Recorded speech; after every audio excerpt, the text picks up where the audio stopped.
Good morning, dolls, and welcome to Little Gretchen's workshop.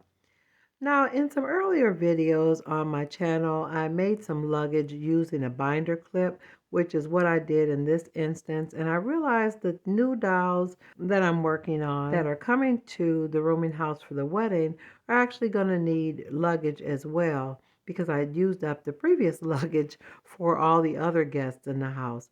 So I'm just making a couple quick bags for these dolls so that they'll have what they need during their visit. So as you dolls can see, I'm working on the wedding and I'm trying to prepare the guests for the wedding. So my hands are quite full. Plus I'm working on a big event for the channel, but let me get back to these bags. Now, although I am leaving the link in the description for when I made bags like this previously on the channel, I'm going to show you really quick how I made a couple smaller ones and how I decorated them. So you choose whatever type of fabric you want. Now I really like the kind of carpet bag look for some of my dolls bags, especially when I'm doing the binder clip type because it covers up the metal. It makes it look soft and gives the impression that the bag has a little weight to it. So I had several different types of fabric that I was considering. So after I decided which piece of fabric I was going to use, I had to determine whether I wanted to use the right side or the wrong side. Now this piece of fabric was really beautiful on both sides. So for this bag, I actually used the wrong side and I liked it because it had a little bit more texture to it. And I decided to do it again on the smaller bag because again, I felt like the colors were a little bit brighter and it looked a little bit more interesting. So I did use my tacky glue to squeeze it inside the binder clip so that the pieces of fabric that I tucked in there would catch and stay. Now all I did was trim the fabric so that it was a similar size to the part I wanted to cover, and then I used a strong metal tool to push the fabric between the binder clip sides or the clampy part. Now you actually don't need to use any adhesive on that part because it's so taut and so tight, the fabric is not going to come out. So the main part where you want to add glue is on the ends where you tuck it because you don't want those pieces to pop out and make your bag look like it's not a bag. Now you really want to be careful and take whatever time and care you need tucking these pieces in because you want them to be fully encased inside the body of the binder clip. You don't want any strays or any frayed pieces, and you don't want any clumps of fabric sticking out. And you definitely want to use a tool that's strong enough to take the pressure of pushing it between the tension of the clip. Now in this frame, it's really not a best practice to use your scissors as this type of tool, but I did, dolls. I was using my little stork embroidery scissors to push it through, but be really very careful with your hands and be careful not to damage your scissors, which is a really strong possibility in a situation like this, but you definitely want to be careful not to hurt yourself or damage your tools due to misuse. So really quick, I did the exact same thing with a different piece of fabric. Now sometimes your results can look quite different depending on the type of fabric you use. Now this fabric was a heavyweight fabric, but the actual nap or body of the fabric was a lot thinner and the profile was lower, so it was not quite as bulky as the other piece. Now that the binder clips are covered, now it's time for what I consider the fun part, adding all the details. Now, dolls, you always have to pay really close attention to the details because those are the things that really deceive the eye and cause your item to look like an actual life-size piece. So this is a broken piece off of an earring that I had, and I cut the little hoops off of it and tucked it down in between the binder clip opening so that it would look like a handle. Now, those two little pieces that are in the middle that look like the pinch part of the purse are actually two really tiny brass nails. And I really like the way this little bag looks. It needs a little bit more embellishment, but I'm going to work on this bag for a moment while I think about what I would put on that to make it look more realistic. Now these are a couple pieces of trim that I've had that I didn't really have enough to do anything full for an outfit, but I think it'll be perfect on these bags to look like some type of strap or buckle. I love the size and scale of this trim, and I think it really complements the colors and the texture that are part of the tapestry fabric. Now, dolls, I am using tacky glue, and it does look a little white and glunky, but it's going to dry absolutely clear, so no worries on that. Now, as I place the glue on my bags, it may appear that I'm being a little excessive with the glue, but you have to put enough of the tacky glue on there where it will be able to resist absorbing into the kind of heavy fabric. So I'm using some tacky glue that's a little bit dry, so it'll be a little bit more tacky rather than wet, because when it's a little bit dry or tackier, it catches faster. Now, in the case of this bag, I really did need to put something on it to kind of hold it down, because if I were to leave it, the piece of trim is going to lift up and it's not going to lay flat on the little bag like I want it to. So I'm going to need to clamp it. Now I'm just showing you another bag that I made previously, very similar. I used another smaller binder clip at the top just to hold that trim on while it dries. And here's the bag after it dries. I added a little stone to the end. Now this is when I really get serious with my nail art.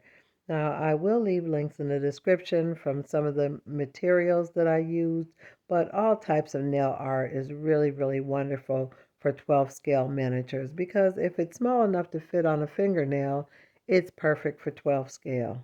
Now in this frame, I'm adding a small piece of cord, and it's some of that suede or leather cord that you use for jewelry making or stringing necklaces. I think it's a perfect size for straps for my luggage. Now there are various places you can buy that cording, but I will leave a link in the description for cording similar to this one. Now make sure when you're adding your cording, you take the time to adjust it and position it where it'll look even and match on both sides of your bag.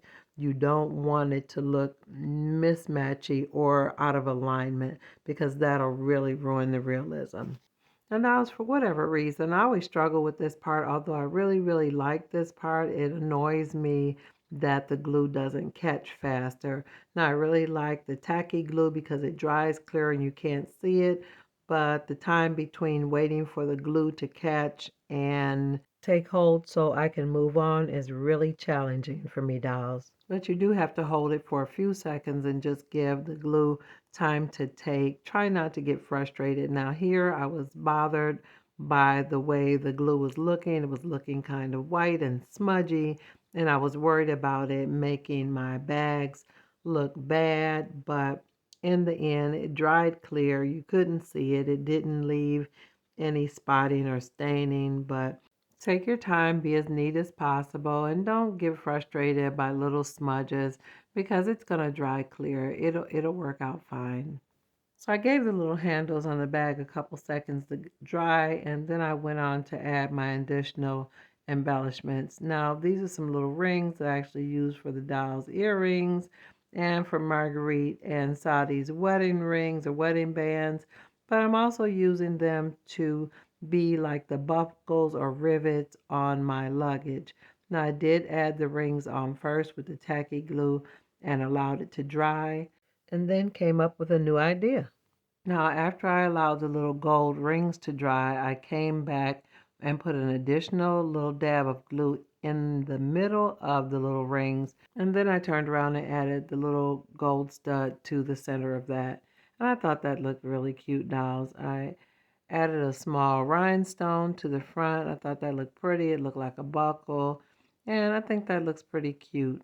Now this is the other bag, and I'm going to start with the same basic design, but after you get the basic design in place, there are lots and lots of different ways you can decorate your bag and make it uniquely yours. Now I use the same leather suede cording that you use for jewelry necklaces, but then after I got the straps on good and they were pretty stationary, I added double sets of the little gold rings and studs. And dolls, there really is no wrong way to do this. After you get the straps on, you can do whatever you like to embellish or decorate your little bag. I just wanted it to really stand out. I think the gold looks really pretty next to that orange, brown, and gold fabric. I really think it makes it pop. And I just was playing. And I truly believe that imagination blossoms in the midst of play. Don't give yourself any rules, any kind of regulations. Just allow your imagination to flow so you can see what you can come up with. Because after I added the rivets on one side, I decided I really liked it. I went on and did it to the other side. And dolls, keep in mind, it's nail art and tacky glue. If you don't like it, pop it off and try again. You could even wipe some of the glue off with a little alcohol or even a damp baby wipe. After I got my little brass buttons on both sides of the bag, I found a little oval shaped piece of metal. Now, it actually is some type of either a piece of nail art or a broken piece of jewelry. Either way, I really liked it and thought it would look cute, sort of like it was some type of emblem, branding, or some mark of fine distinction. Now, I know it does kind of look like I put an excessive amount of glue on that little piece, but it's going to absorb into the fabric and it's going to make sure that little metal piece stays in place. It's a little bit heavy, a little bit weighty, and I wanted to ensure that it didn't come off. Now, dolls, after that piece was positioned and set and I felt comfortable in the placement of it, I went on to consider some other things I could do to the bag to make it look a little bit more interesting. So I decided to add more straps. So still using the same cording, I cut a couple pieces that would kind of go over the opening and attach to the other side. Now for the tiny straps, I added tacky glue to the entire length. And when I had added both the straps to both sides of the handles, I added more rings and studs.